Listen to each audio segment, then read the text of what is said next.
Hello everyone and welcome to Cymatic TV. This is going to be a little video about the eclipse that's coming up on the 14th, how it's going to affect you, your chakras and your energy, and also how it affects the earth. And internally, externally, how it affects everybody, the collective as it were. Don't believe, just know. Cymatic TV, turning vibration into reality. So here are the eclipses over the next 10 years. This is the 14th of October. This is the one that's happening this weekend.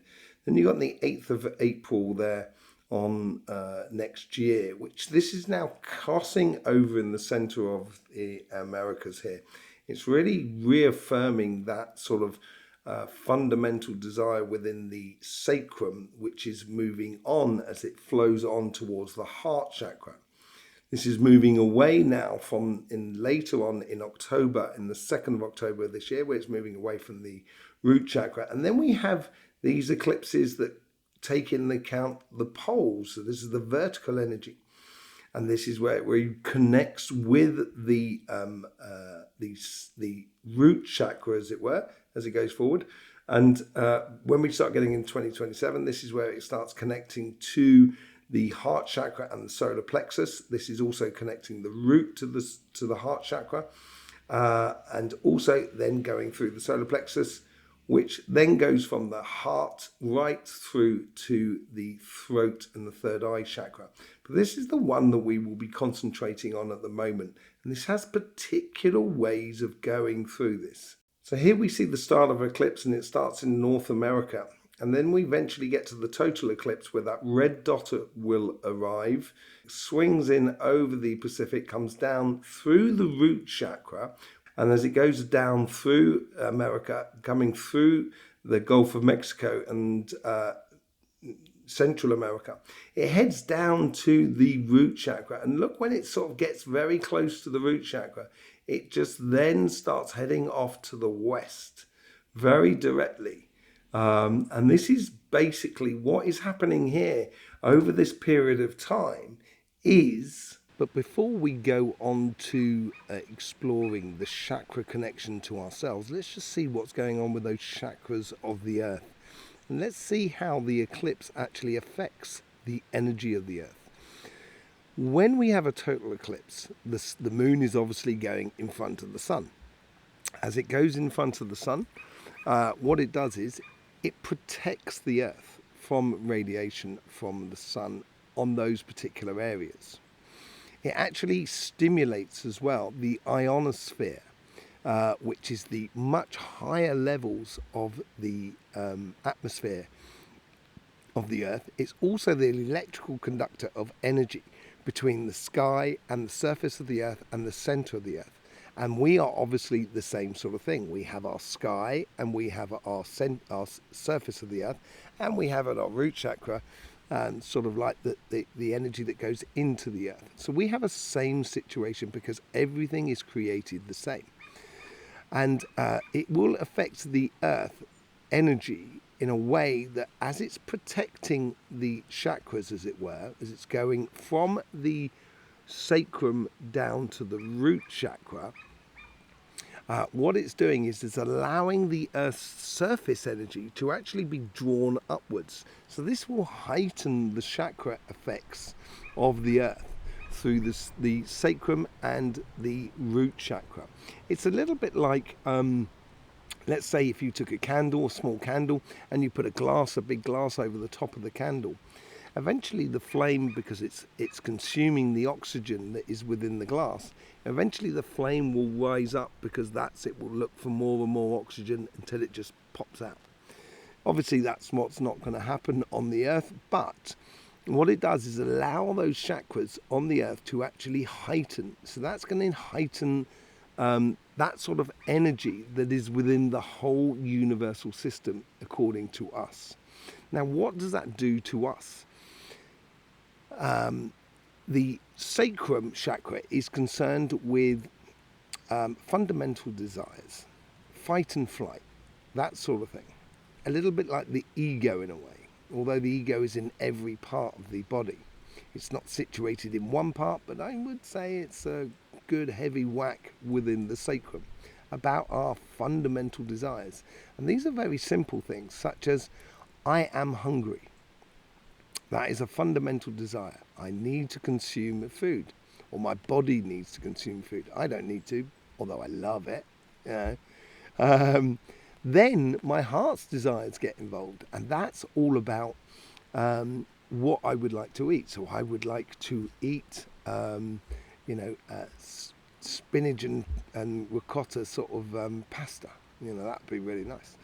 That sort of thing. That's the heart's desires. So this is all to do with the fundamental desires. And the thing is with the eclipse here, it's going from the fundamental desires of the sacrum. So where it's going to affect the earth, it's going to affect everything that is upon it in a way that everything is going to start going back to fundamental desires. Now this can be misunderstood by a lot of people, and we've seen this in the world at the moment with conflicts all over the place, that you know and I know that this doesn't need to happen. This doesn't need to happen, people. We need to grow up. We need to get back to that fundamental desire of actually exploring life. I'm sure this is what the big cheese would want. You know, I'm convinced of it, for those sort of wars that's going on at the moment.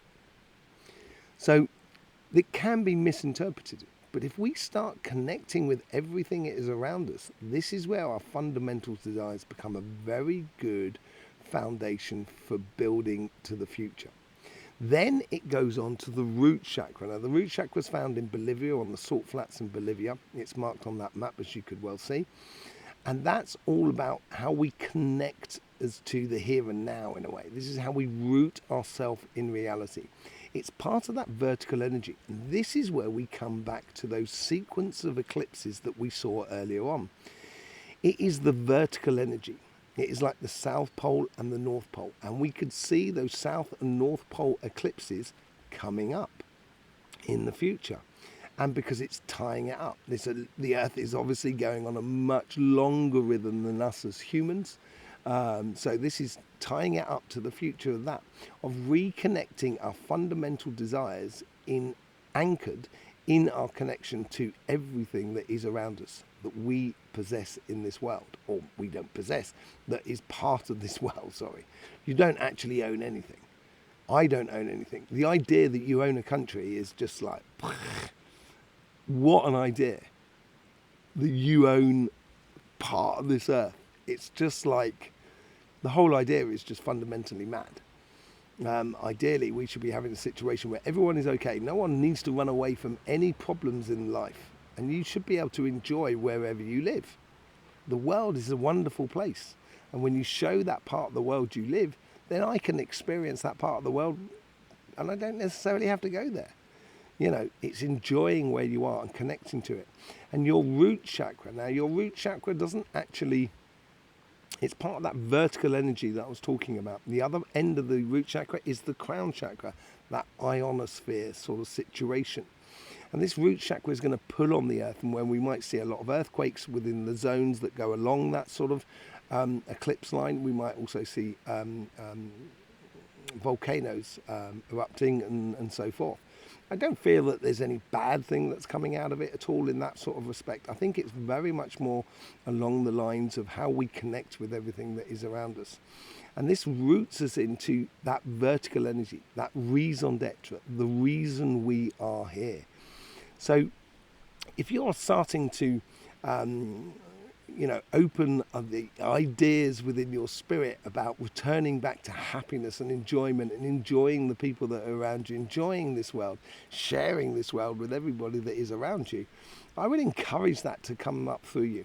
I would actually start looking at the fundamental things in your life, that you would like to have in your life from the eclipse. And for the next sort of week or so, it seems to be, right up to the sort of the 21st of October, it seems to be a very good moment to think about that and put that into place. We can see that on my sister channels, the Astro Flower, where I do tarot reading on there.